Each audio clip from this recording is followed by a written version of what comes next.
I remember the way the evening light filtered through the tall windows of my mother's garden room that night, soft and golden.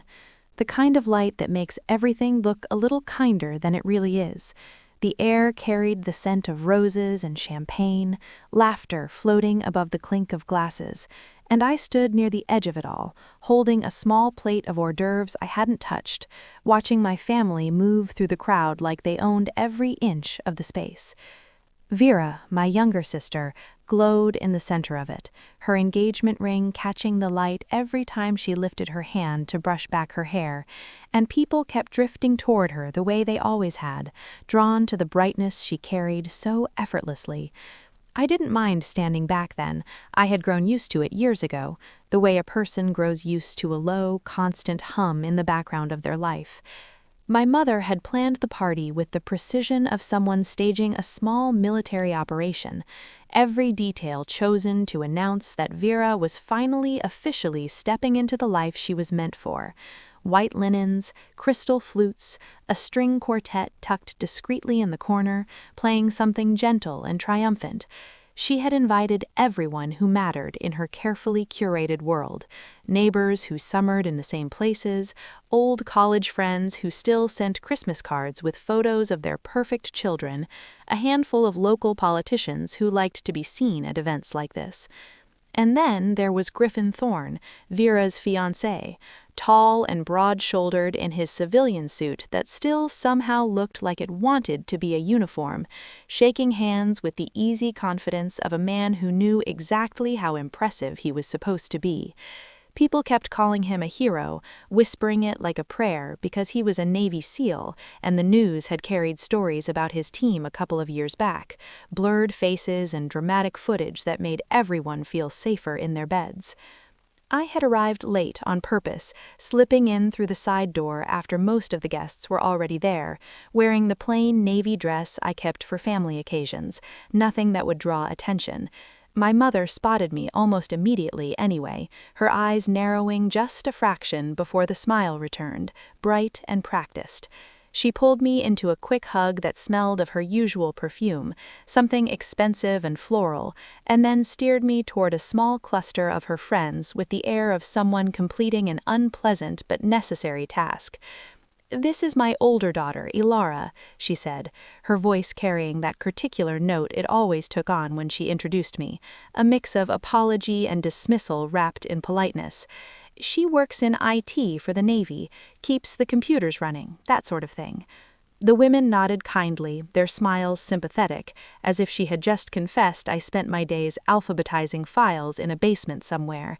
I smiled back, murmured something about how rewarding the work was, and let the moment pass, the way I had let so many moments pass before. It wasn't that I hated the lie exactly. I had chosen it, built it carefully over the years, layer upon layer until it felt almost like a second skin. When people asked what I did, I told them I managed networks, troubleshot systems, made sure the servers stayed cool and happy. It was true enough in its own narrow way. My teams did all those things and more, but it left out the parts that mattered. It left out the classified briefings at 0300, the decisions that moved satellites and silenced threats before most people ever knew they existed, the weight of knowing that a single miscalculation on my watch could cost lives halfway around the world. I had risen quietly, deliberately through ranks most people didn't even know existed until the stars on my shoulder boards were real and heavy and mine. Rear Admiral Ilara Vance, Director of Cyber Warfare for Naval Intelligence. But to my mother and Vera, I was still the dependable, slightly dull older sister who had chosen a safe government job and never quite managed to shine. Vera had always been the one who shone. She was 37 now, 3 years younger than me, with the kind of beauty that made strangers stop her on the street to tell her she should model. And she had turned that gift into a career in public relations that somehow involved a lot of charity galas and magazine profiles. Our mother adored her for it, the way she adored anything that reflected well on the family name. I didn't resent Vera, not really. Resentment takes energy, and I had learned long ago to conserve mine for things that mattered. But I felt the distance between us like a quiet ache sometimes, the way you feel the space where a tooth used to be. We had grown up in the same house, shared the same childhood bedrooms for years, but somewhere along the line, our paths had forked so completely that we barely spoke the same language anymore. She talked about influencers and brand partnerships. I couldn't tell her about the nights I spent watching data streams that decided whether a submarine surfaced or stayed hidden. So we talked about the weather instead, or Mom's garden, or whether I was seeing anyone. Always that question, gentle but pointed, as if my being single at 41 was the final proof that I had somehow missed the point of life. That night at the party, my mother found her moment shortly after Griffin arrived. He had been delayed by some last-minute duty call, and when he finally walked in, the room seemed to shift toward him the way it had shifted toward Vera earlier. My mother practically floated across the floor to greet him, kissing both cheeks like they were old European royalty, then turning to address the room with her champagne glass raised. "Everyone," she called, her voice warm and commanding, "I want you all to meet Griffin Thorne, the man who is going to be part of our family very soon." Applause rippled through the guests, genuine and admiring. Griffin smiled modestly, the way men who are used to being praised learn to do. And my mother went on, her words flowing like she had rehearsed them in the mirror. "Griffin is a Navy SEAL, one of the bravest men you'll ever meet. He's been all over the world protecting our freedom, doing things most of us can't even imagine, and now he's chosen our Vera." She paused to let that sink in, her eyes shining with pride. "I always knew my girl would find someone extraordinary." Then, almost as an afterthought, she glanced in my direction. "Of course, Ilara is in the Navy too," she added, her tone shifting to something lighter, almost playful. "She does something with computers, very important in its own way, I'm sure."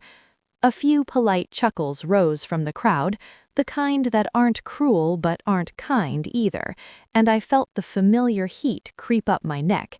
It wasn't new, that little jab wrapped in affection, but it still landed the same way it always had, like a small stone dropped into still water, the ripples spreading outward long after the splash. I kept my face neutral, the way I had learned to do in briefings where admirals twice my age questioned my recommendations. I sipped my club soda and waited for the moment to pass. Griffin was moving through the room, shaking hands, accepting congratulations, and I watched him from my quiet corner the way I watch everything, carefully, without seeming to. He was younger than I had expected, maybe 34 or 35, with the kind of fitness that comes from necessity rather than vanity, and eyes that scanned crowds the way mine did, cataloging exits and faces and potential threats, even in a garden party full of civilians. When Vera brought him over to meet me at last, she did it with the breezy confidence of someone introducing a celebrity to a distant cousin. "Griffin, this is my sister, Ilara. Ilara, this is Griffin." She smiled brightly, already half turning away to greet someone else. Griffin extended his hand, polite and warm, and said, "Pleased to meet you, ma'am." That was when our eyes met properly for the first time. I saw the moment recognition flicker across his face, quick as a lightning strike, gone again almost before it registered. His posture shifted by the smallest degree, shoulders squaring, chin lifting just enough that only someone trained to notice would see it. The glass in his other hand, bourbon, 2 fingers, 1 ice cube, slipped from his fingers and hit the travertine floor with a sharp crack that cut through the string quartet like a gunshot. Heads turned, conversation faltered, and Griffin Thorne, decorated Navy SEAL, national hero, snapped to perfect attention right there in my mother's garden room and rendered a salute so crisp it could have passed any inspection on any base in the world. "Admiral Vance," he said, his voice steady and loud enough for the sudden silence to carry it to every corner of the room. "Ma'am." You could have heard a rose petal drop. My mother's face went white beneath her carefully applied foundation, her champagne glass frozen halfway to her lips. Vera stared at Griffin as if he had started speaking in tongues. The string quartet missed a beat and then quietly stopped playing altogether. I felt every pair of eyes in the room turn toward me, the weight of them like a physical force, and for the first time in years I felt something close to stage fright. But I had spent too long commanding rooms full of people who could end wars with a keystroke to let it show. I returned the salute calmly, then let my hand fall. "At ease, Commander," I said, keeping my voice low but clear. Griffin relaxed, but only fractionally, his eyes still fixed on mine with the respect drilled into him over years of service. I turned to the room, meeting my mother's stunned gaze, Vera's open-mouthed shock, the curious and confused faces of guests who had never imagined me as anything more than the quiet sister in the corner. "I'm sorry for the interruption," I said, my tone even, almost conversational. "Most of you know me as Ilara Vance, Vera's older sister who works with computers. That's the cover I've maintained for many years for very good reasons."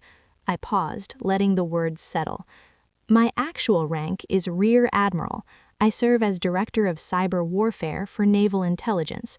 My work is highly classified, and for operational security, my identity is protected at the highest levels. That includes from my own family." I looked at my mother, then really looked at her, and saw something flicker across her face that might have been fear or shame or both. Commander Thorne recognized me from the chain of command displays at his operational base. He reacted appropriately. I turned to Griffin, though perhaps with slightly more drama than necessary. A few nervous laughs rippled through the crowd, breaking the tension just enough to let people breathe again. Vera found her voice first. "Ilara, what? You're an admiral?" The word sounded foreign in her mouth, like she was trying it on and finding it didn't fit. My mother still hadn't moved. I nodded once. "Yes, for the last 4 years. Before that, captain for 6. I could have listed the commendations, the operations, and nights I didn't sleep because the stakes were too high, but there was no point. They wouldn't have understood, and I didn't need them to. My work requires absolute discretion, not just for my safety, but for the safety of everyone who serves under me, including Commander Thorne." Griffin inclined his head slightly in acknowledgement.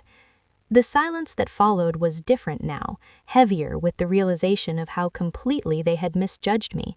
I felt no triumph in it, only a quiet sadness that this was how they had to learn. My mother finally spoke, her voice thin. "Why didn't you ever tell us?"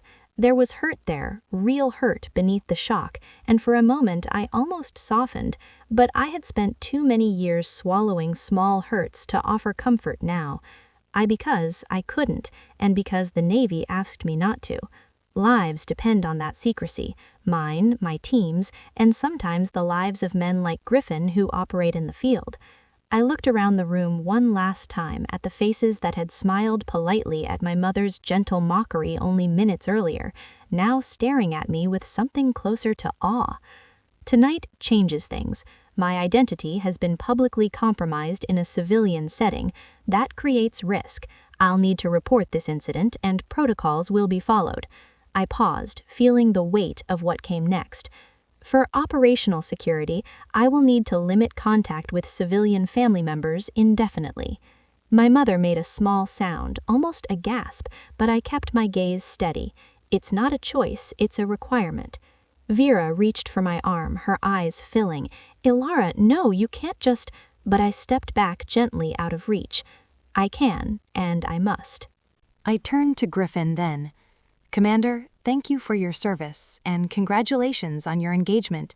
He nodded, still visibly processing the collision of his professional and personal worlds. I looked at my mother one last time. I'm sorry it had to happen this way.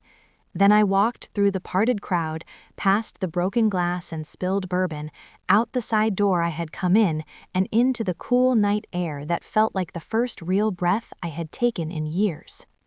The months that followed were strange, like living in the quiet after a long storm. There were debriefings, security reviews, quiet conversations with people whose names are never spoken aloud. My cover was adjusted, new protocols established, but the essential truth remained. My family could no longer be part of my daily life. Vera tried to reach out at first. Texts, voicemails, a long email that I read 3 times before deleting without replying. My mother sent a single handwritten letter that arrived on thick cream stationery, the kind she used for thank you notes after dinner parties. I kept it unopened on my desk for a week before filing it away, not out of cruelty, but because opening it would have meant stepping back into a story I had finally closed. I moved through my days with a lightness I hadn't known I was missing. Mornings began with secure briefings in rooms without windows, afternoons with strategy sessions where my opinion carried the weight it had earned, evenings sometimes spent alone in my apartment overlooking the Potomac, watching lights reflect on the water like scattered stars. The work was still hard, still relentless, but it was mine in a way nothing else ever had been. People saluted me because they knew what I could do, not because of who my sister was marrying or how photogenic my life looked from the outside. Respect came wrapped in competence, delivered without fanfare, and I found I slept better than I had in decades. A year later, almost to the day, I stood on the deck of a carrier during night operations, watching flight crews move like dancers under red lights, the ocean stretching black and endless around us. My phone buzzed in my pocket, a secure message, nothing urgent. I thought about the engagement party sometimes, not with anger anymore, but with the gentle distance you feel toward old photographs. I thought about Griffin's salute, the way the glass shattered, my mother's face draining of color, but mostly I thought about the silence that came after I walked out, the way the night air had felt cool against my skin, like forgiveness I hadn't known I was waiting for. The real victory wasn't the moment everyone finally saw me. It was the quiet morning a few weeks later when I realized I no longer measured myself against their expectations. It was the way I could stand in a room full of the most powerful people in intelligence and know my voice mattered because of what I brought to the table, not because of who I knew or how I looked saying it.